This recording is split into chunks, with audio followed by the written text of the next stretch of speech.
a eu un petit retard, c'est l'heure sénégalais là. Hein? On comprend. Donc voilà. Anna Ndiaye. C'est ça. Non, ensemble, on était ensemble. Ça, c'est l'œuvre du Sénégal. Bonjour. Oui, bonjour. Ça va, monsieur Diop? Ça va? Bien, merci. Bien, oui. Argent.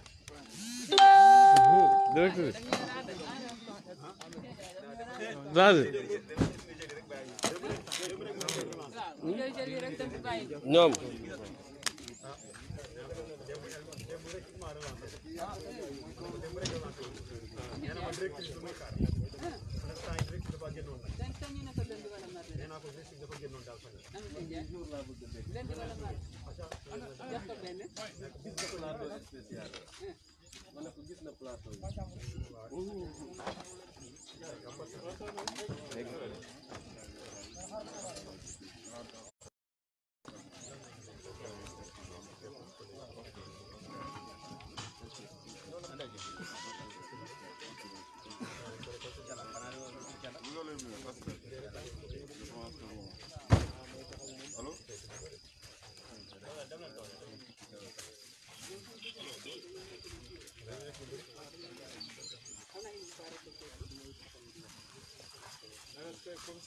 Mon adjoint, vous allez bien? Bien, merci. Non, on a tout. Ça va très bien. Vous allez bien?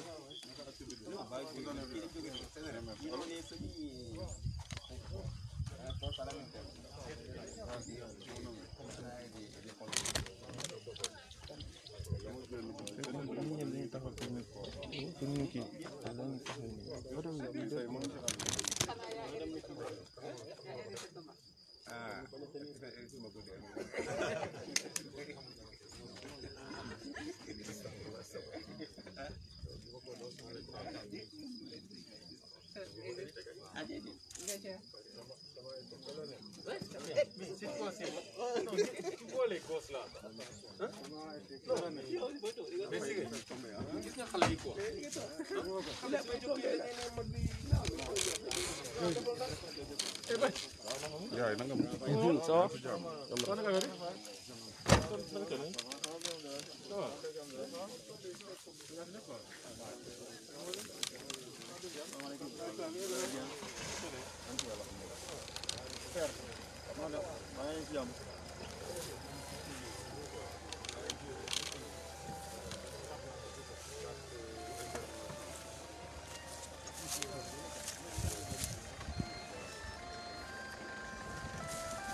Donc Ndiaye.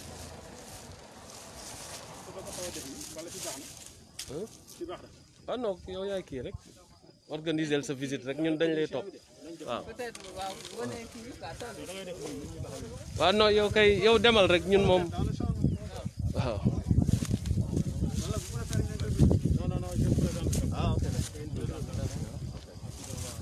tàkk na tàkk na. 5. 5.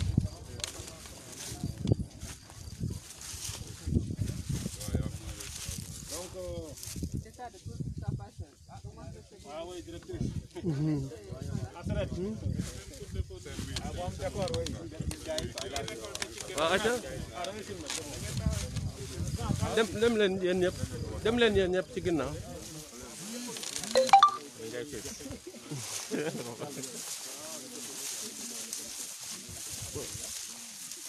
gañ pour nga amaale fee ci ginnaaw ka Voilà. gañ C'est bon, hein? Donc, je vous remercie. Je remercie tout le monde d'être vraiment venu assister et participer à cette journée de récolte du champ pénitentiaire agricole de la MAC de Bambey. Donc, je vais faire une petite présentation pour contextualiser l'activité. En fait, c'est une tradition pour la MAC de Bambey de faire de l'agriculture. Je crois que le doyen Pape Alé aura l'occasion après de nous en dire plus. Pour cette année, le 5 juillet on était en pleine Covid-19. J'ai décidé de rencontrer Madame la directrice du CNRA, Centre national de recherche agronomique, pour lui dire que, effectivement, cette année, nous voulons faire l'agriculture.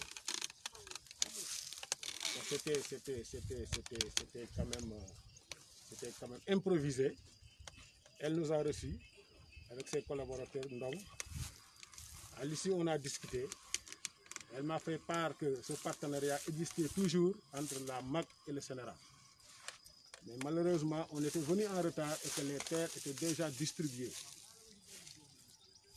Mais elle a fait montre de beaucoup de courage pour permettre à la MAC d'avoir ce champ que vous voyez aujourd'hui. Donc, le 6, elle nous a répondu. Le 7, elle nous a mis en rapport avec l'ISFAR, qui est venu labourer le champ avec le tracteur. C'est le 8 qu'on a fait la semence, le 8 juillet. On a fait la semence, 80 kg d'arachide. Sur l'autre partie, on a fait du mil, on a fait du niébé, on a fait du sorgho, on a fait du bissap et on a fait un peu de gombo. Donc voilà l'historique, ce qui a permis aujourd'hui que nous soyons ici pour pouvoir récolter ce champ. Donc chapeau vraiment à Madame la directrice du CNRA.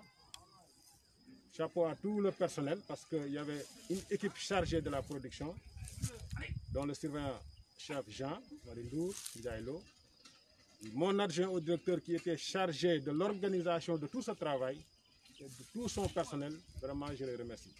Je profite de l'occasion aussi pour remercier vivement le directeur de l'administration pénitentiaire, lui-même qui a autorisé ce reportage aujourd'hui, qui a permis à Bambey TV de pouvoir faire ce reportage. Nous remercions aussi l'inspecteur régional de l'administration pénitentiaire qui nous a appuyé financièrement pour l'exécution de ce champ pénitentiaire. Je vous remercie. Mais mon lieutenant, je crois que Madame la directrice ou son représentant, ce que la MAC de Bambey a fait va demeurer. J'ai dit que mon lieutenant, ce que la MAC de Bambey a pu faire, ça va rester gravé dans les mémoires de la population de Bambey. Pourquoi, Madame la directrice ou Monsieur le directeur ou mon lieutenant? Le CNRA de Bambey a été un lieu réservé aux enfants délinquants, organisé par les colonisateurs à l'époque. Quand ils ont constaté que la terre était très fertile, les colonisateurs en ont fait une ferme pilote en 1913. Après, on en a fait une station. Ensuite, CNRA, Centre de recherche agronomique de Bambey. Quand nous avons obtenu, le Sénégal a obtenu son indépendance, on en a fait un centre de recherche, un centre national de recherche. Et maintenant, c'est ISRA. Voilà l'historique du CNRA de Bambey, qui a toujours constitué un impact très important pour le développement du département de Bambey, notamment pour la commune de Bambey. C'est pourquoi nous, en tant que communicateurs traditionnels, et devant être un acteur de développement, nous devons vous appuyer, mon lieutenant, monsieur le directeur de la MAC de Bambey, avec ton personnel, de votre perspicacité surtout, et votre efficacité, voire même votre efficience. Ce que vous avez réussi, c'est grâce à votre magnanimité à l'endroit de tout un chacun. Pour terminer, je dois saluer le commissaire Bellet qui représente Madame la commissaire. Remercier également Madame le préfet du département de Bambey qui vous a appuyé et votre inspecteur régional. C'est ça le Sénégal. Un pays, on ne peut pas bâtir un pays sans sa culture, sans son agriculture. Ce que vous avez compris avec votre personnel. Mon lieutenant, merci, Madame la directrice et ou bien Madame le directeur du CNRA ou son représentant. Merci beaucoup. Et merci à Bambey TV, ce garçon qui s'implique sur toutes les actions depuis qu'il a créé cet appareil-là. Monsieur Ndiaye, merci encore. Merci à Monsieur Sall. Merci à tout le monde. Et merci également au commandant de la brigade gendarmerie. Il était là à la MAC, mais je pense qu'il va nous rejoindre. Encore une fois, mon lieutenant, merci. de m'avoir donné l'opportunité de m'exprimer pour expliquer d'une manière très succincte une partie de l'histoire du Sénérat de Bambey. Je vous remercie. Merci. Oui, bon. C'est Madame la directrice. C'est Madame la directrice. Ah voilà, d'accord. Donc, je dis Madame la directrice ou monsieur le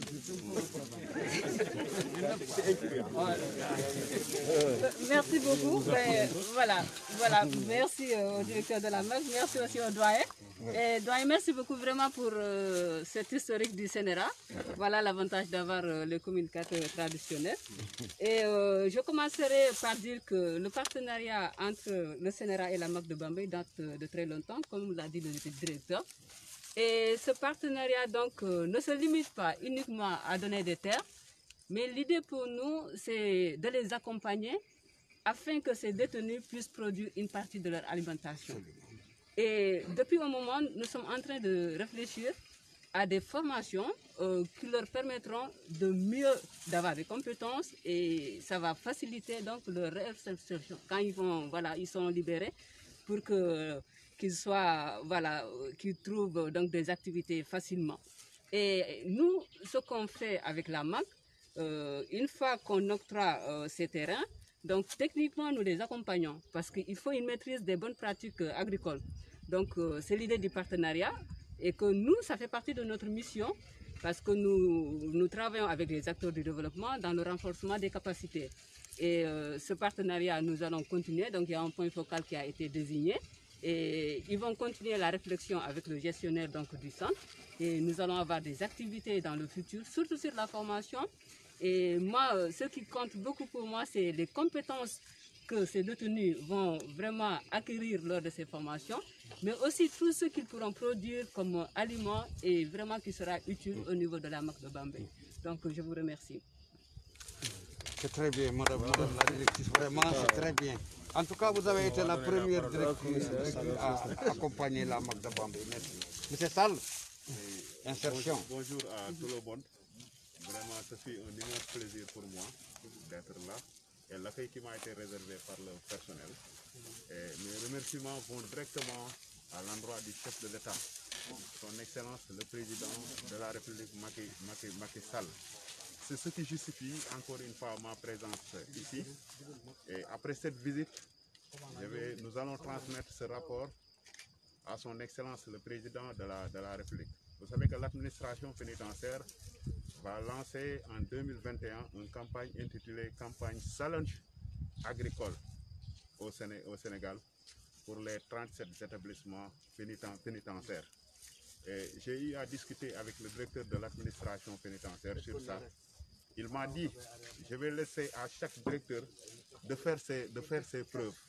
Et aujourd'hui, tel est le cas ici. Le directeur de l'établissement de Bambey a fait ses preuves et il mérite vraiment tout notre soutien et respect. Je salue également la tutelle, le ministre de la Justice. Je suis venu sur autorisation du ministre de la Justice, mais également à M. Jean-Bertrand Bokande, directeur de l'administration pénitentiaire et l'IRAP de la région. Vous savez que la peine a ce que l'on appelle une double vocation. L'individu fait obstruction aux règles. Il est arrêté soit par la police ou par la gendarmerie. Il est placé sous mandat de dépôt pour faire comprendre à l'individu que tu as fauté. Ce que tu as fait là, c'est formellement interdit par la loi. Mais il y a une autre chose. Cette autre chose, on l'appelle la réinsertion sociale. Et vous savez que l'administration pénitentiaire a deux missions. D'abord, la première est d'assurer la sécurité des pensionnaires des établissements pénitentiaires du Sénégal. Le deuxième volet, c'est le volet de la réinsertion sociale. Mais aujourd'hui, on constate que cette fonction de réinsertion sociale n'a jamais été prise en compte par les autorités étatiques de ce pays. Et dans mon rapport, je l'ai dit au chef de l'État, qui m'a répondu, qui a dit qu'il est disposé en 2021 à accompagner l'administration pénitentiaire dans cette campagne intitulée Campagne Challenge agricole de l'administration pénitentiaire. Et on voit aujourd'hui que les mécanismes s'intéressent petit à petit.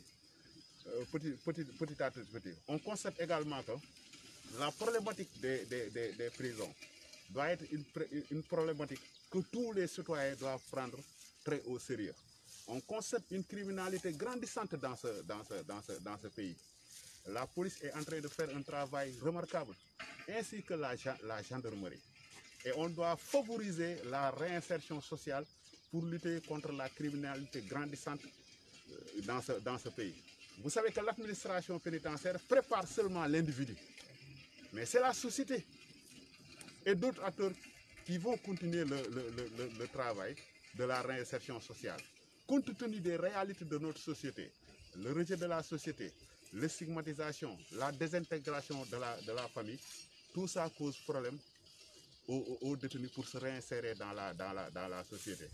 Et vraiment, nous saluons vraiment ce que le directeur a fait ici à Bambey et nous l'encourageons vivement. Ce n'était pas évident, car nous sommes tous d'accord que l'administration pénitentiaire n'a pas assez de moyens pour remplir sa mission correctement et qu'il n'y a pas de budget pour la réinsertion sociale. J'ai dit ça au ministre de la Justice, j'ai dit ça à son Excellence le Président de la République. Et je peux jurer ici que le Président est déterminé à accompagner l'administration pénitentiaire en 2021 et ça c'est une très bonne nouvelle.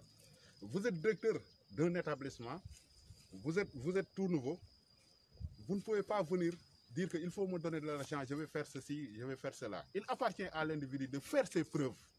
Et ce qu'a fait le lieutenant Gueye. Il a fait ses preuves avec ses hommes et il a réussi à récolter plus de 8 hectares. Ce qui n'était pas du tout évident malgré les maigres moyens. Mais nous remercions également Madame la directrice qui n'a pas hésité à accompagner le directeur et son personnel, ce qui entre dans le volet de la réinsertion sociale. Et pour ASRED, toute action vise à répondre à la demande des détenus qui persistent à apporter des solutions adéquates face à cette situation d'une extrême gravité. Pourquoi je dis une extrême gravité?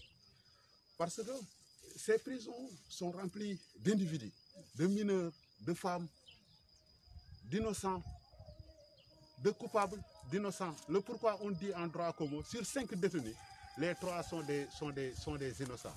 Le pourquoi l'ASRED, en ce qui concerne notre mission principale qui est la réinsertion sociale, est de travailler là-dessus pour que cette année-là soit vraiment une année de réinsertion sociale comme le veut son Excellence le Président de la République.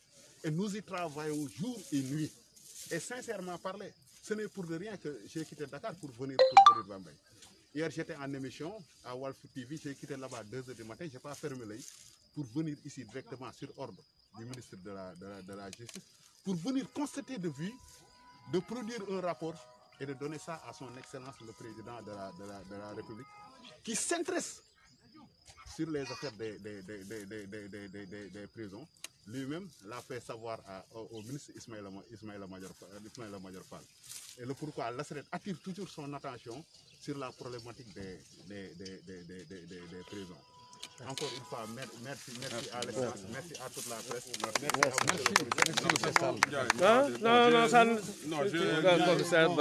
Le commissaire, comme il est en amont de la procédure pénale, nous sommes en aval, il va mot quoi. Bonjour à tout le monde. D'abord, j'ai 2 mots d'abord.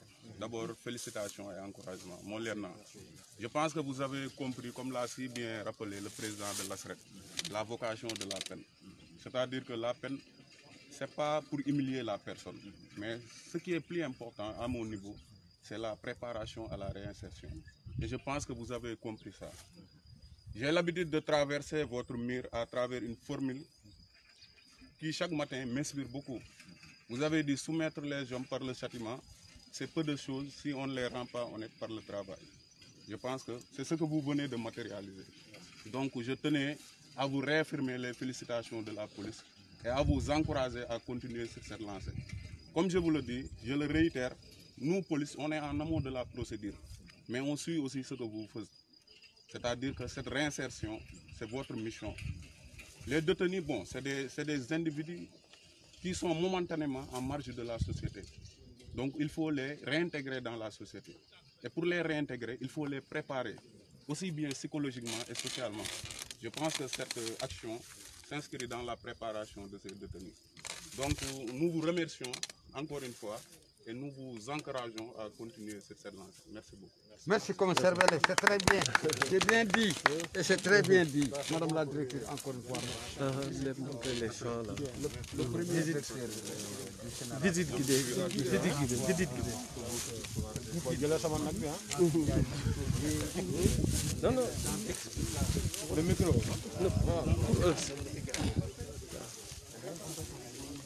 Donc on va s'approcher, on va voir les détenus qui travaillent.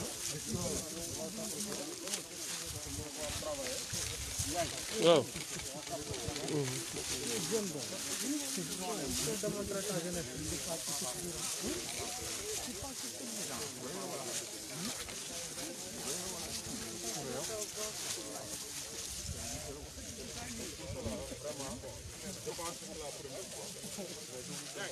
Ah, voilà. Voilà.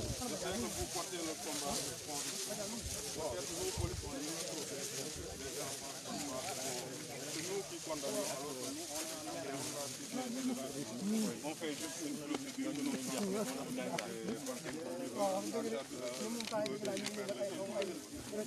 donc je vous encourage vraiment à vous continuer sur cette lancée. Voilà, nous sommes ici. C'est la récolte. Gagne.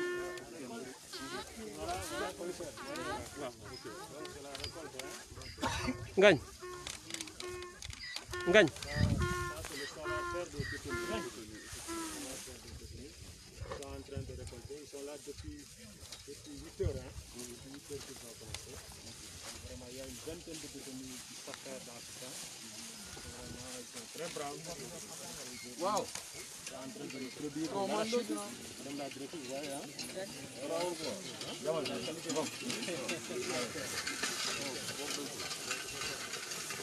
Par là.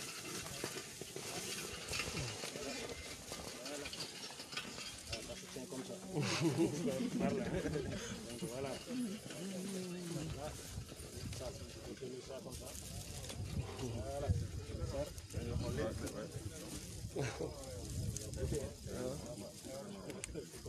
Le président avait goûté. Oui, c'est plein.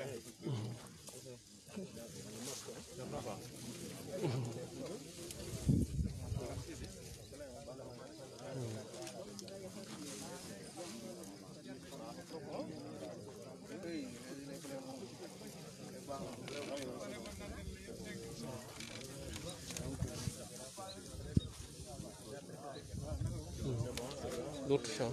L'autre champ. Maintenant, on va voir l'autre champ aussi. On va voir l'autre champ.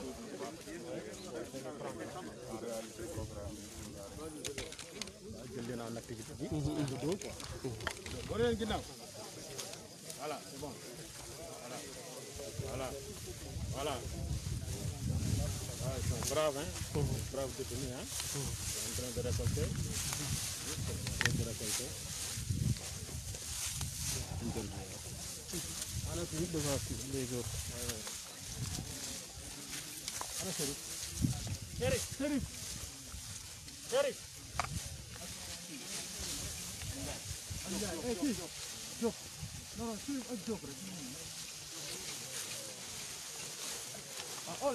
Job.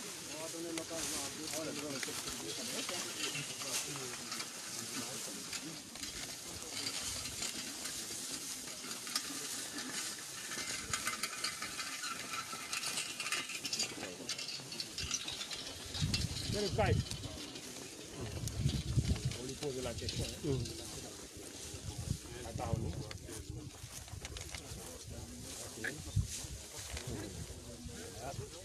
cadre, hein? Sëñ bi ñu bëggoon a xam rek yow noo tudd. Man maa ngi tudd Chérif Faye. ñu bëggoon xam depuis nga nekk fii ak lii nga xamante ni kilifa yi kër gi def nañu ko pour réinsertion pour que boo ngeen génnee am ci loo xamante ni mun ngeen ko jàpp boo ban jàngat ngeen ko amee.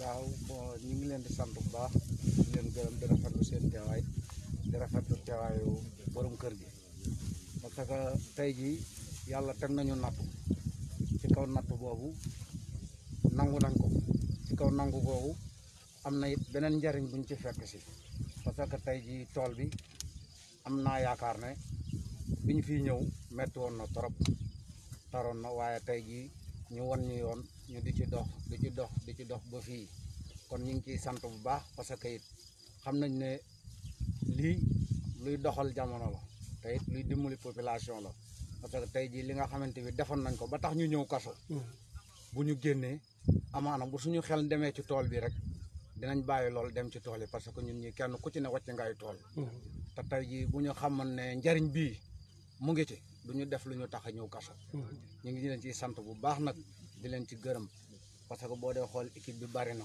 te nekkul ne tey jii tool bi intérêt bi bu doon fukk juróom-ñeent yi ñun détenu yi ñoo ko moom parce que teewul saa su ne ñu ngi liggéey waaye teewul parfois dañ ciy am ay yeneen tool yoo xamante ni dañuy ñëw ñu di leen liggéeyal ñu ciy jox xaalis boobu ñoom jariñoo ñu ko ñun ñoo koy jariñoo wàññil nañu suñu mbokk ci lu bari ci loolu noonu te it yokkaat nañu xelu bu ñu génnee ñu mën a am fit demaat ci suñu tool yi ñu bàyyi woon liggéey yi parce que liggéey rek mooy li war te kon lii ñu war ñu gis ko xam ko gis ci njariñ kon foog ñu liggéey tool bi bay nañ ko mais gis nañ njariñ li tey lii njariñ li mi ngi nii résultat yi yaakaaruñu ko woon ci tool taxoon ñu bàyyi suñuy tool kon tey bu ñu ñëwee ñu wan ñu yoon bi wan ñu ni ñuy liggéeyee xamul ñu ne nii la ñu war a liggéey kon dañ leen ciy sant di leen gërëm donc message bi ngay jox jeunes yi nga xamante ni tey ñu ngi bàyyi seen i dëkk mu bëri ay tool ñu dem Ndakaaru peut-être di nekkee loo xamante ni ba tey di dugg prison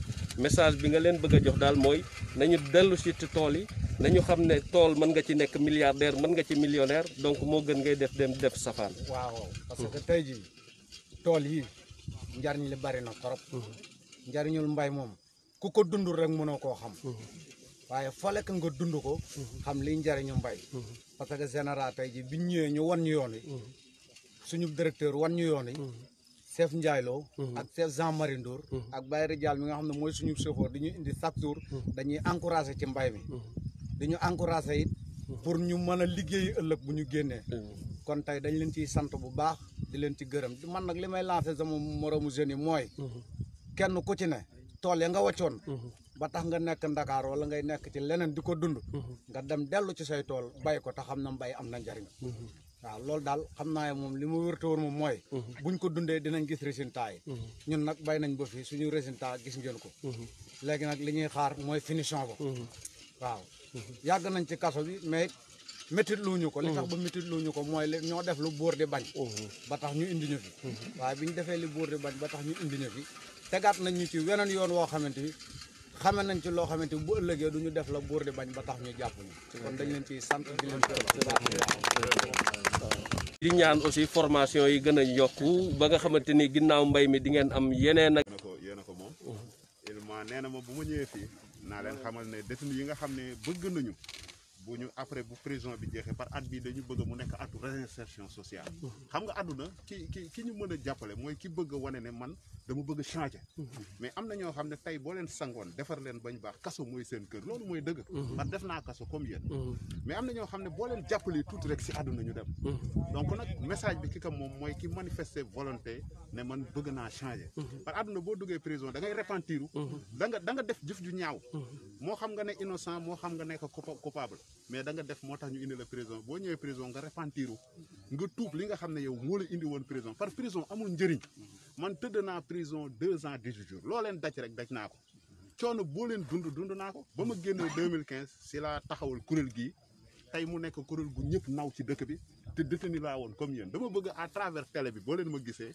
ngeen ne kii détenu la woon kii di togg ak ministre kii di dem palais kii di def lii kii détenu la woon comme ñun war nañu mën yegg fii mu yegg ni te loolu ngëm-ngëm ak jubal ak sincérité moom moo koy maye parce que indiwuñu leen kaso pour xooxatal leen loolu xewi na te dama koy wax fii devant les agents colonel bi sax daf ko wax kaso dépassé na fu ñuy jëlee nit di ko dóor wax ko si kanamu commissaire adduna romb na foofu démocratie moom mooy dox nit boo defee lu dul yoon commissaire daf lay jàpp daak jébal la procureur pare na si kenn du la dóor kenn du la saaga jamono moom moo romb foofu mais nag man su ma nekkee si kaso du ma def lu ma garde di yebe garde bi sama nawle la man dafa am yaay am pap am famille ñëw nekk garde man garde bi règlement bi ñu teg si prison bi damay tënku ci règlement boobu parce que suba kaso day jeex te damay daje ak garde bi si biti donc na leen respect boole ak garde yi ñi nga xam ne nag li colonel bi wax ñii nga xam ne bëgg nañu ku leen jàppale Penipro am na ñoo xam ne mën nañ leen tijjil ay boutique réinsertion sociale projet bi bind nañ ko ba pare ba jox ko njiitu réew mi ba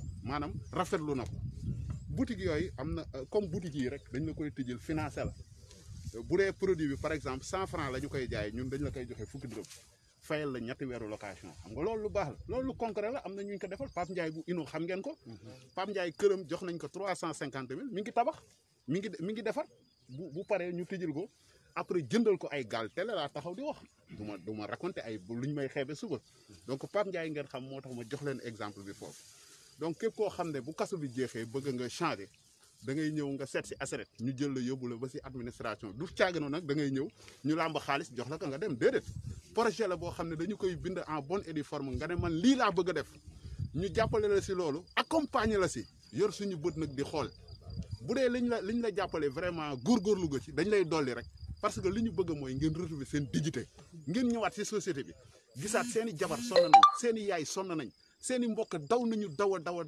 ba sonn kaso nag nit mënu ko tëdd girub dundam man su ma neexoon bi ma génnee kaso may dem di defaat di dellu kaso mais bi ma duggee kaso Senghor ñoo fa nekkoon ñu ngi nii seede la ci li may wax j'ai souffert en prison ma gis condition yi ñu fa téye détenu yi nga xam ne man gis naa garde yoo xam ne dañ doon taxaw di leen xool di jooy ndax yërëm leen luñ si mënuñu si dara commissaire bi taxaw aussi liggéeyam lay def buñ nekk kii def na lii day dem jàpp ko jébal ko procureur mënul ci loolu noonu dara donc kon vraiment maa ngi leen di encourager ngeen góorgóorlu lii lu rafet la lii nii boo gisee ñu def ko mooy pour ngeen bañ a tayal pour ngeen bañ a toog si kaso bi rek bañ a def dara mais pour ngeen jàpp ci dara seen yaram tàng boo leen génnee rek ngeen ñëw ñu jàppale leen ngeen dem mais aussi fi ma koy daaneele mooy àdduna daal ki ñu mën a dimbali mooy ki bëgg a changer am na ñoo xam ne tey bu ñu génnoon nga jox leen 2 millions suba ñu dem naane ko sàngara cakaaye ko ñëwaat kaso loolu moom mooy dëgg mais am na ñoo xam ne tey bu ñu génnoon boo leen joxoon 500 000 ñu dem def si projet bu dëgër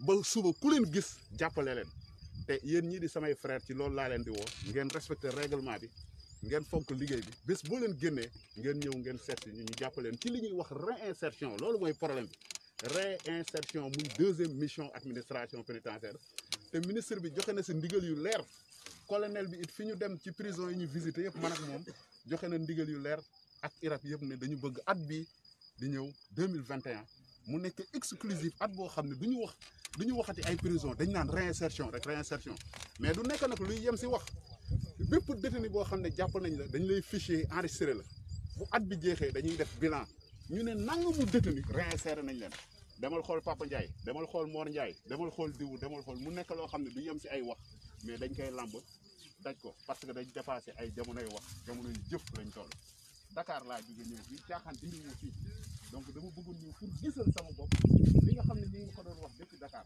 ma ñëw gisal ko sama bopp te bi ma gisee vraiment li ma gis dal na sama xel maa ngi leen di encouragé di leen marché bu baax a baax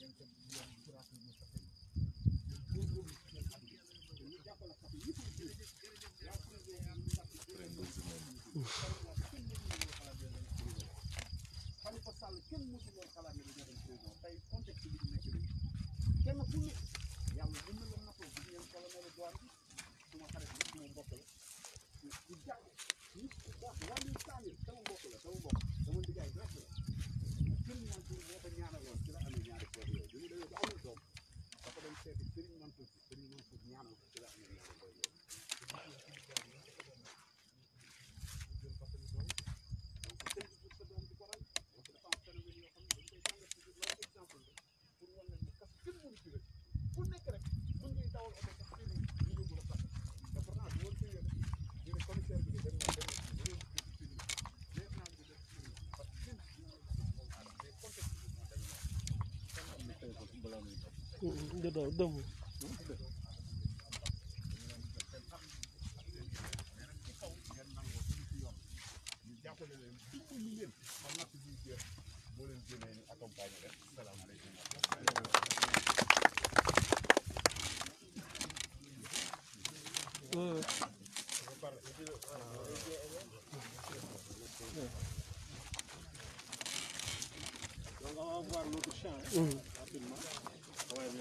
muy toolu ban on va voir deux Le mil, hein. Oh, je suis très content. Le mil. Mais gerte gi kii na gerte gi dëgër na Oui, oui. ma ne ko dëgër na en 2021 kay nous allons élargir inchallah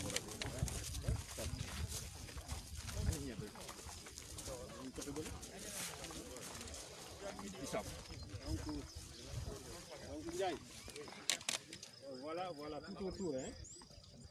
Allez filmer. Donc tout autour du champ d'arachide, il y a le bissap. Donc il y a le bissap qui est très prisé à Bambey. Hein. Le sac de bissap, ça coûte 10 000. Ça coûte 10 000 francs le sac. Donc tout autour là, on a mis du bissap. Et derrière aussi, il y a un champ de bissap. Mais ici, comme vous le voyez, c'est le mil. C'est le mil. Bon, cette année, on a un peu souffert avec le vent, parce qu'il y a beaucoup de vent à Bambey. Hein. Ensuite, il y a les oiseaux. Il y a les oiseaux qui nous ont attaqués ici, qui ont détruit une partie de la récolte.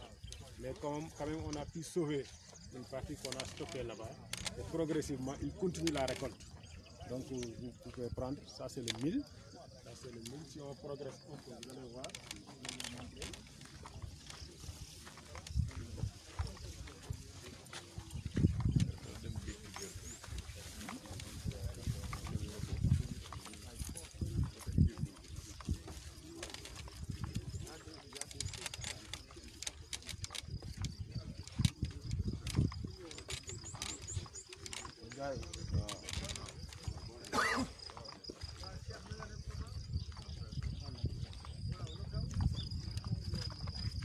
Donc, comme vous le voyez, hein, on a commencé à récolter et à faire les travaux de finition. Hein. Donc, les travaux de finition. Hein.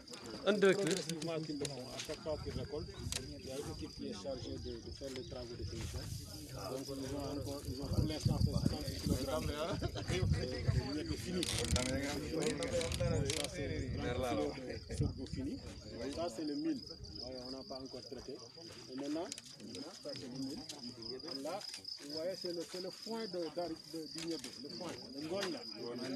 On a stocké le ngogne ici. Donc, tout ça, nous allons essayer quand même de recenser toute la production, hein, de faire un rapport. Maintenant, ensuite, on va procéder à la commercialisation. Et la commercialisation va nous permettre de sortir les frais d'abord, l'amortissement des frais. Ensuite, ce sera 20% l'amortissement des frais. Les 80% vont constituer les pécules des détenus. Bon, un tiers va revenir à la prison. Les 2 tiers, on va le distribuer aux détenus sur le pécule. Maintenant, il faudra d'abord sécuriser l'hivernage prochain, parce qu'il faut préparer les semences. On va prendre les semences ici, qu'on va stocker pour l'année prochaine. Et maintenant, le reste, on commercialise et ce sera distribué, comme je viens de vous le dire. Donc, c'est ça l'objectif principal, c'est vraiment permettre aux détenus d'avoir des pécules à leur sortie. Donc, un pécule consistant quand même, qui va leur permettre de, s'ils veulent faire de l'agriculture, parce qu'ils ont des champs. S'ils veulent faire de l'agriculture, ils peuvent eux-mêmes s'autofinancer. Donc vraiment ça c'est donc le stockage. Là-bas c'est le champ de un mot à dire par rapport aux semences. Donc là, comme on a la chance d'être ensemble, voilà, on peut prévoir pour l'année prochaine de ne pas utiliser ça, mais d'avoir des semences améliorées. Et attends, donc on prévoit ça aussi bien pour le niébé, le mil. Ça, vous entendez? Ça c'est une excellente nouvelle. Parce que la semence elle est bonne, voilà, on le sent. D'accord, d'accord. Donc c'est l'appui technique et matériel du CNRA. Donc vraiment on s'en félicite. Elle nous a toujours accompagnés. Donc vraiment merci encore Madame la directrice. On va faire le petit tour encore. Là c'est les points.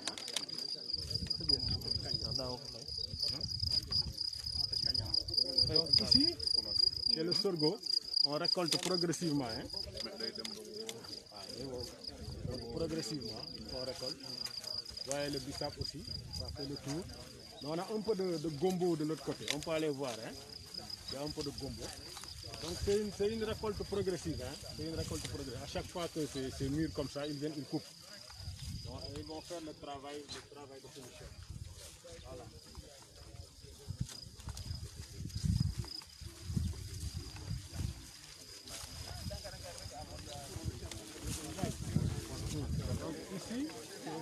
le gombo quand même. Hein.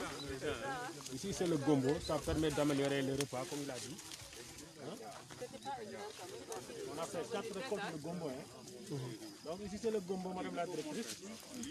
On a fait presque 4 récoltes de gombo. Donc ça permet d'améliorer, comme vous l'avez dit. Hein. De les permettre de faire des bagages là, avec le bissap et le gombo. Donc améliorer un peu le repas.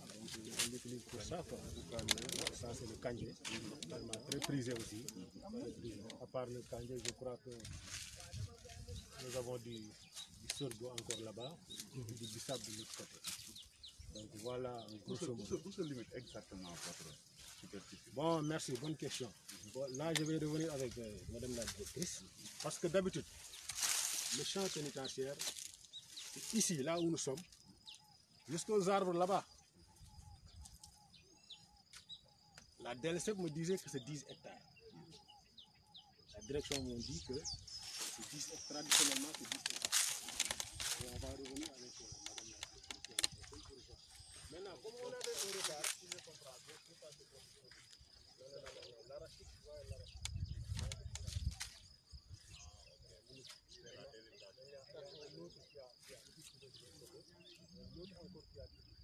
mais notre souhait à nous,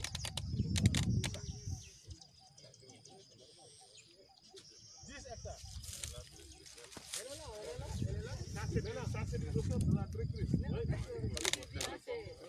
C'est un partenaire qui est là. Et ce qu'il faut noter aussi, on fait la même chose avec la population basique. On a un domaine de 650 hectares, donc il y a quand même une partie de terre qui est disponible. Et ça, on le fait, c'est un partenariat, nous sommes là et nous accompagnons donc régulièrement les acteurs du développement agricole. Et ça, c'est des choses que nous allons étudier. Parce que comment on fait, c'est qu'à l'approche de la campagne hivernale, ils envoient des demandes. Et ça, c'est une demande qui est étudiée avec les collaborateurs, surtout la gestion station. Et en fonction des demandes, parce qu'on n'oublie pas aussi les petites exploitations familiales. Ouais, donc les gens ont de moins en moins de terres. Et il y a aussi des priorités, la MAP, et les demandes sont fortes.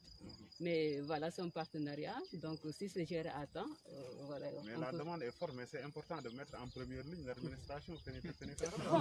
On parle de réinsertion sociale. Oui, bon, comme je l'ai dit, hein, nous, ça fait partie ça fait partie de notre mission de les accompagner. Et comme cet accompagnement ne va pas se limiter sur le terrain, c'est-à-dire faire cette production, mais nous avons envisagé de faire avec eux des formations, voilà, et nous sommes ici au CNRA, donc nous travaillons sur le domaine agronomique. Il y a pas mal d'aspects sur la défense des cultures, comment on fait pour améliorer la fertilité des sols, et voilà, les bonnes semences, donc comment on fait la production de semences, etc. Mais nous ne sommes pas seuls, nous travaillons avec d'autres centres de l'ISRA qui font du maraîchage, d'autres vont faire la production donc, des arbres fruitiers. Et tout ça, voilà, on aura le temps de discuter de ce partenariat et de voir les compétences nécessaires qui sont utiles à ces détenus-là.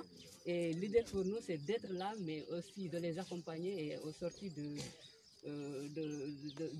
prison, ils pourront vraiment trouver quelque chose à faire dans la société. Donc on ne peut pas fermer les yeux quand la marque tape à la porte. Il faut aussi avoir un protocole d'accord. Oui.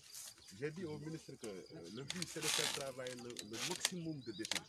On a visité un chat à Louga sur une superficie de 8 hectares et seuls 15 détenus y travaillent. Alors que dans la grande détention, il y a plus de 400 détenus. Donc le but c'est de faire travailler le maximum. Ce pourcentage-là est très faible. Donc pourquoi nous attirons votre attention en tant qu'ASREC pour faire travailler le maximum de possible de détenus. Parce que nous voulons du concret. Ça c'est du concret. C'est des gens motivés, engagés. Les détenus sont là à leur disposition, prêts à travailler. Donc ce qui manque, c'est les moyens. Vous faites ce que vous avez à faire. Nous, de notre côté, nous allons saisir l'autorité supérieure, c'est-à-dire son excellence, lui aussi qui va apporter un soutien de taille. Et nous allons obtenir vraiment ensemble un très bon résultat. Je vois que tout ce que nous avons à faire, c'est de conjuguer juste nos efforts pour obtenir de très bons résultats. Bon, seulement, je vais rebondir sur ce que M. Sall a dit.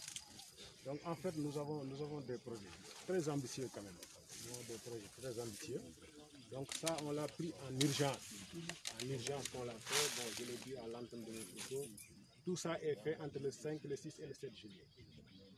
Donc vraiment, actuellement, notre objectif principal, d'abord, madame la directrice, c'est de sécuriser les champs.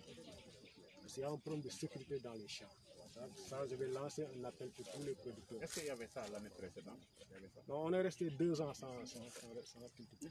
Vous avez pris fonction.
Wow.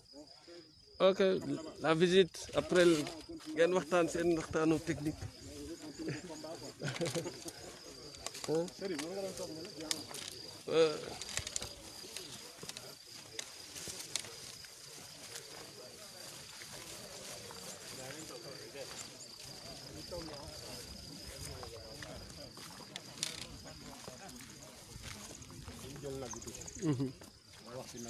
Waaw.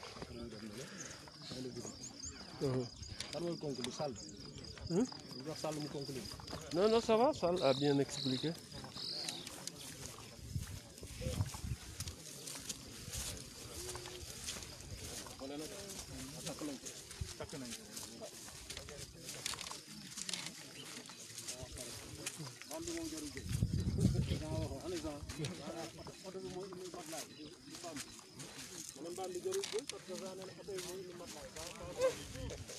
Ah, fii moo nekkoon ñebe bi.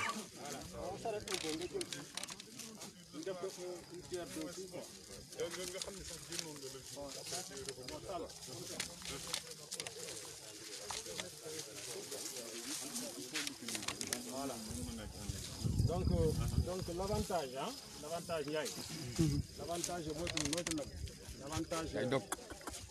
l'avantage de cette agriculture, c'est que nous voulons aussi tendre vers l'élevage. Nous voulons tendre vers l'élevage, raison pour laquelle l'inspecteur régional de l'administration pénitentiaire Thiès Diourbel a mis à notre disposition cette vache. Donc toute la production, par exemple le mil là, par exemple le foin, vont nous permettre de nourrir ces animaux. Donc il y a des vaches qui vont venir. Ensuite, il y a un projet d'agriculture de 500 poulets.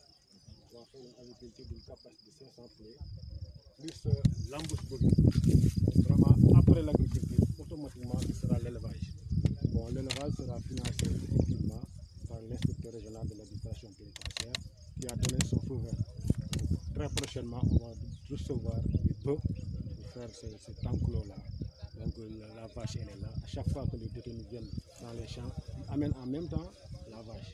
Donc ils font de l'élevage déjà. Donc vraiment, ça aussi c'est un projet qui ne va pas tarder à connaître le jour. Donc pour dire que la réinsertion sociale, c'est un aspect qui est varié. On touche à du tout quoi. Donc ce sera l'agriculture, ce sera l'élevage, ce sera l'agriculture pour l'instant.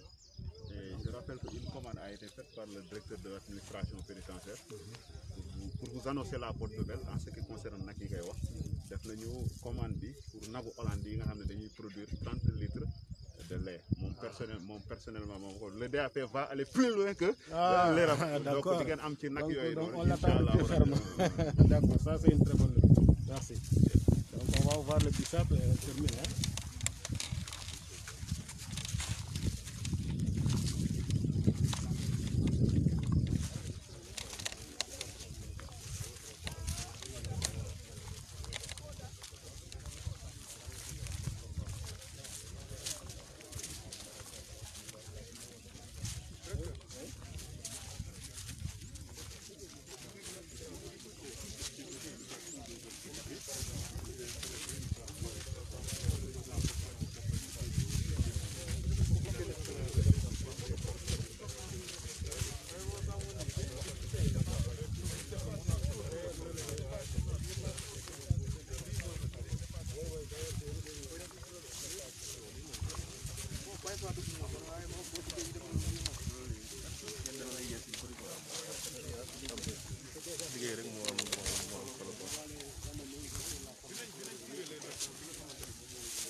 jël ko.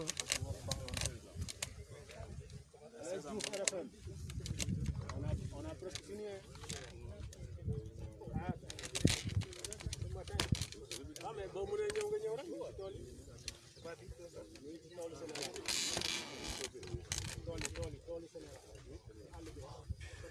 Ça, c'est le sésame. Du bissap, là. donc là, c'est le bissap. Ah, déjà. Voilà. C'est très prisé en Vendée. Bissap, cher à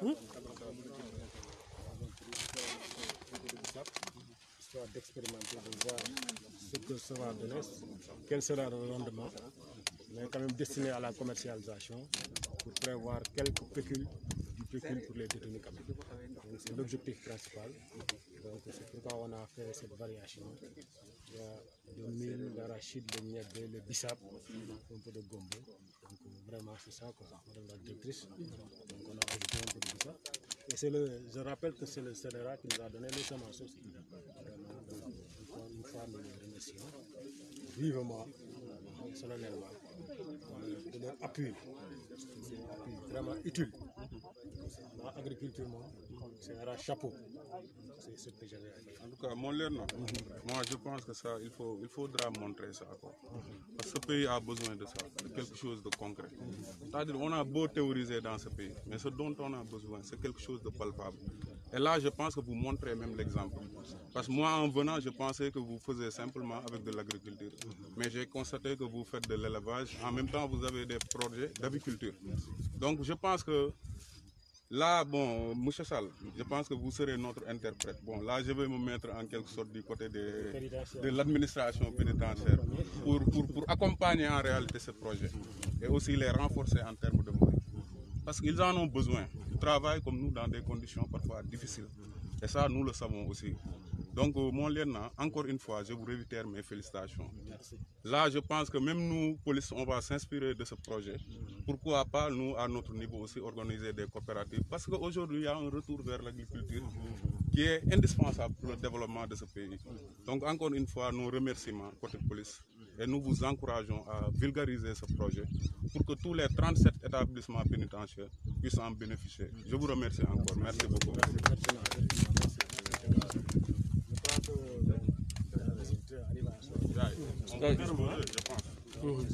C'est bon. On ne va pas retenir nos... C'est bon. En tout cas, merci à tout le monde. Merci à tout le monde d'être venu. On vous félicite pour le travail. C'était pas évident. Ça, c'est bizarre. Après moi, on va faire Il y a une petite interview. Il n'y a pas de souci. les écailles là. C'est un article pour le CNRA. Voilà, caméra fermée. Non, bi dafay baax. Pour l'interview. Je crois que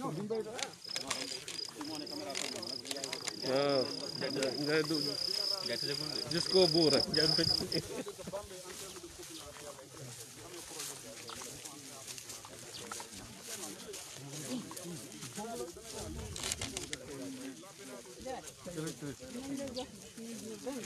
Inch'Allah.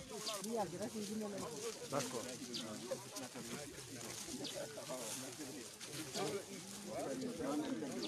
Bu mel ni CNRA daal dina baax.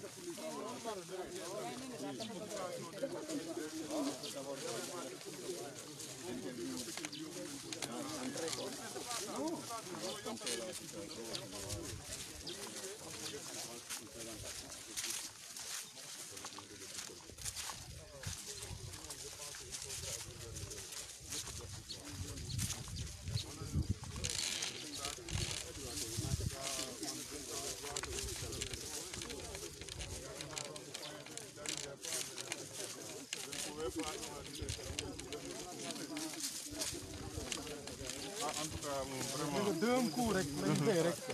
Voilà.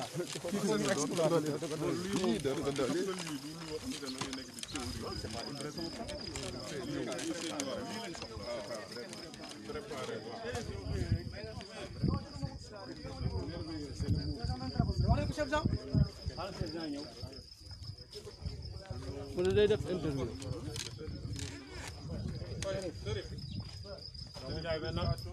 mu ne xaw ma day def interview. waaw ndax adjoint.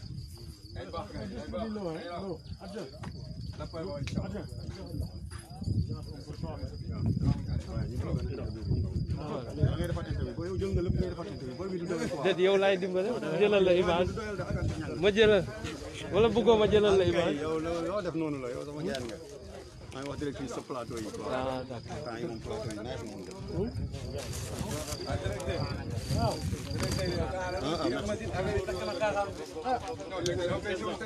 mënoon ngaa ñëw ma ñawal la si machine bi mënoon ngaa ñëw ma ñawal la si machine bi ah.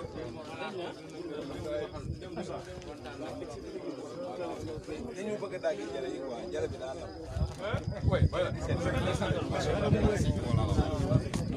kay gars yi. mënoon ngaa ñëw ma ñawal la si machine bi benn ale rek. kon maa ngi ñëw pareegul yéen tuuti ngeen defagum bi. non dañuy dagg jële bi jële bi dañuy dagg. ah waaw d'accord ana waa ji. Gaay. Ndiaye. nan nii ah. ci naaj bi ana Sall. Ibrahima. adjoint. ah mun na. nii moom ko defee. jaarale oto bi jaarale ndox mi. kii bi nii. ah ndox bi fii. waaye xaw leen puus tuuti. ok c'est bon.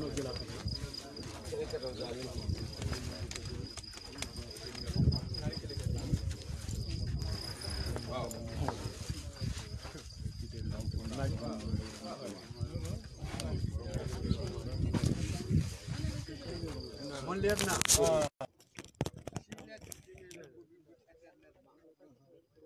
Il est évident que ces actes de bienfaisance votre présence à Bambey restera toujours gravé dans les mémoires de la population. N'est-ce pas? kii mooy interview. waaw mais teel ma sama mbuus mi nag. ah d'accord. communication traditionnelle maa ngi tuuti rek. communication traditionnelle taxaw nañu def interview rap bu gaaw dégg nga. ah moi je suis en licence, je suis le responsable de la communication. C'est un article pour mon site. Allez, voilà, alors, vous vous présentez et vous me parlez du projet que vous avez ici avec le Sénégal. Merci, je suis le contrôleur Moussa Dieye, directeur de la MAC de Bambey. J'ai pris service à la MAC de Bambey au mois de février 2020.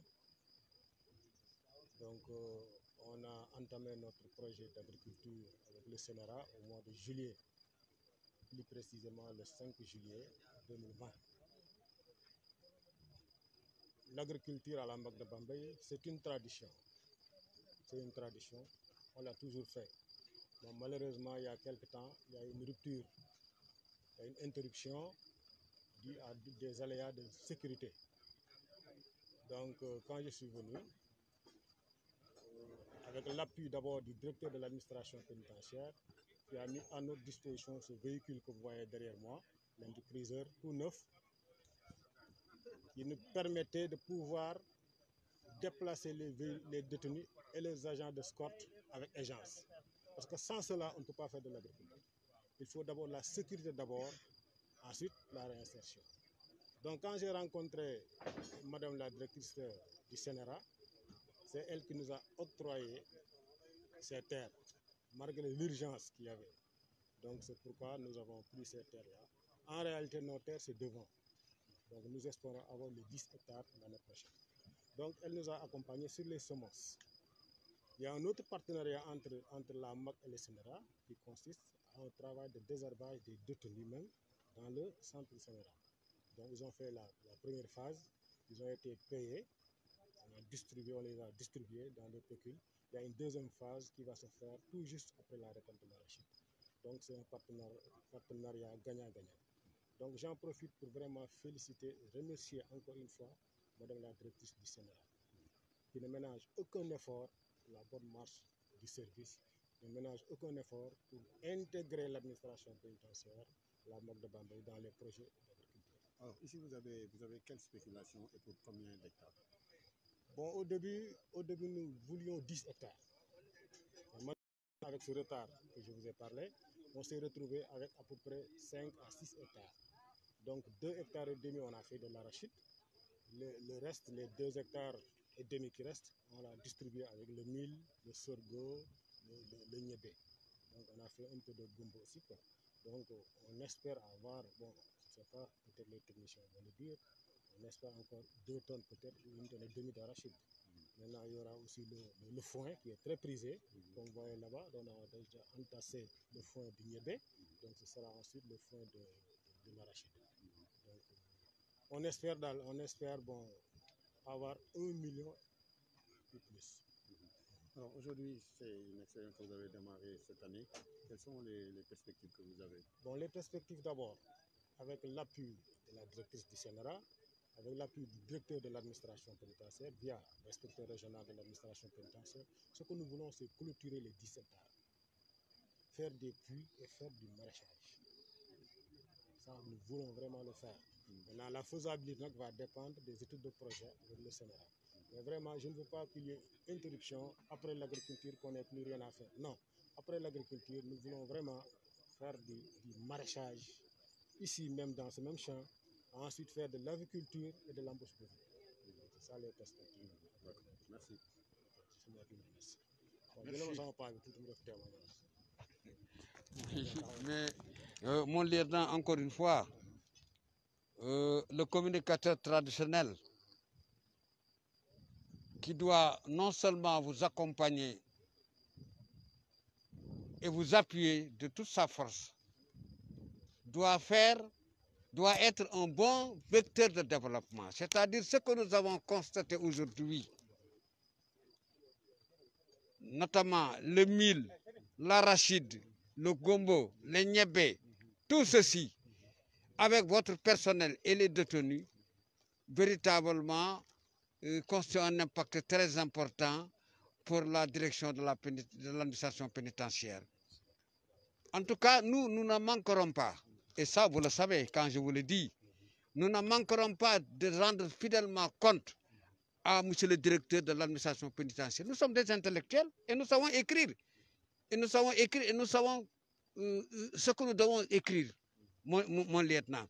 Et pour ce faire, nous disons merci à madame la directrice du Sénéra de Bambey. Vous savez, la femme n'aime pas l'échec.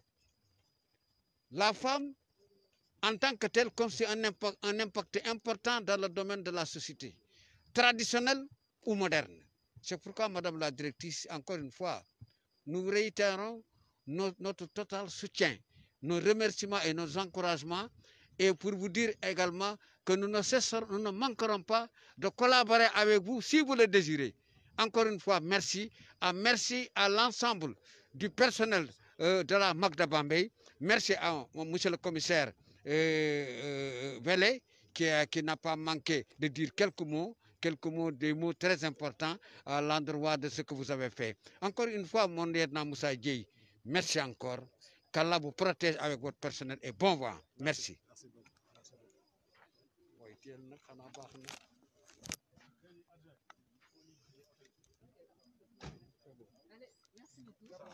On garde le contact. N'hésitez pas.